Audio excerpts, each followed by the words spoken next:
पापा मेरे पैसे कहाँ गए? कौन से पैसे बेटा? पापा अंदर जो मैंने कमरे में रखे थे। मौलवी साहब के अलावा दावत पर आज तो हमारे घर कोई भी नहीं आया था। मुझे लगता है वही लेके गया है। मुझे भी मौलवी साहब पे शक है। क्या? जिसको हमने इतनी इज्जत एहतराम के साथ अपने घर बुलाया, जिसको हमने खाना खिलाया, और तो और हमने उसको अपना इमाम भी बनाया हुआ है, उसने हमारे घर चोरी की? मुझे यकीन नहीं हो रहा। अरे पापा जरा उधर तो देखो, शक्ल से तो कैसे नेक और हाजी लग रहा है। मेरे चुपके से पैसे उठा रहे चोर कहीं का। अस्सलाम वालेकुम।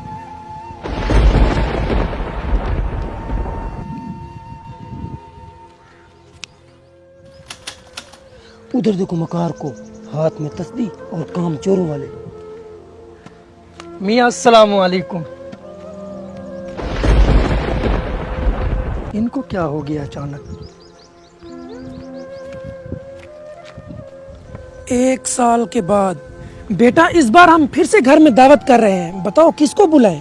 पापा जिसको पिछले साल बुलाया था उन्हीं को बुला लेते हैं।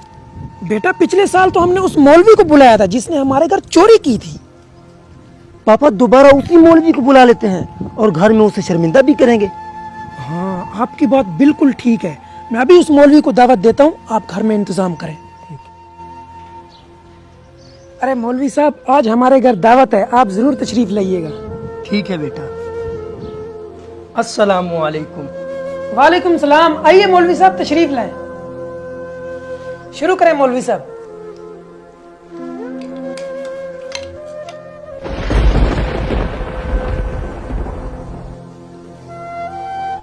भाई उमर साहब, मैं देख रहा हूँ पिछले 1 साल से आप लोगों का रवैया मेरे साथ कुछ ठीक नहीं था। आखिर क्या बात है? अरे मौलवी साहब, आपको तो याद होगा कि पिछले साल हमने आपकी दावत की थी और यहाँ हमने कुछ पैसे भी रखे थे और वो पैसे चोरी हो गए थे। हमारे बच्चों को इस बात पे शक है कि वो पैसे आपने चोरी किए थे। क्या वो पैसे आपने उठाए थे? जी बेटा, वो पैसे तो मैंने ही उठाए थे। बेटा दरअसल जब पिछले साल मैं खाना खा रहा था तो उस वक्त तेज आंधी चल पड़ी, जिसकी वजह से पैसे इधर उधर बिखर गए और वो पैसे मैंने उठा लिए थे। अरे मौलवी साहब, कोई बात नहीं, इंसान से गलती हो जाती है। बेटा मैं इसलिए नहीं रो रहा कि आप लोगों ने मुझ पर चोरी का इल्जाम लगाया, बल्कि मैं तो इसलिए रो रहा हूँ कि 365 दिन गुजर गए और इस घर में से किसी एक ने कुरान मजीद खोल कर नहीं देखा।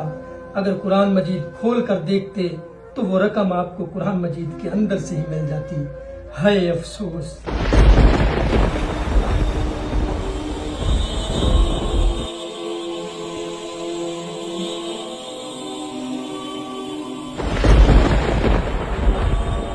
हाय अफसोस। हम मुसलमानों के लिए इससे बड़ा शर्मिंदगी का बायस और क्या हो सकता है, जहां पर दुनिया की झूठी खबरें हर रोज पढ़ी जाती हैं और कुरान मजीद को सालों तक खोल कर भी नहीं देखा जाता। और याद रखें, जिस गांव में बारिश ना हो वहां की फसलें खराब हो जाती हैं और जिस घर में दीन और कुरान ना हो वहां की नस्लें बर्बाद हो जाती हैं। जरा गौर करें, आपने आखिरी बार कुरान मजीद कब खोला था? लिहाजा इस वीडियो को इतना शेयर करें ताकि दुनिया के हर मुसलमान तक ये वीडियो पहुंच जाए।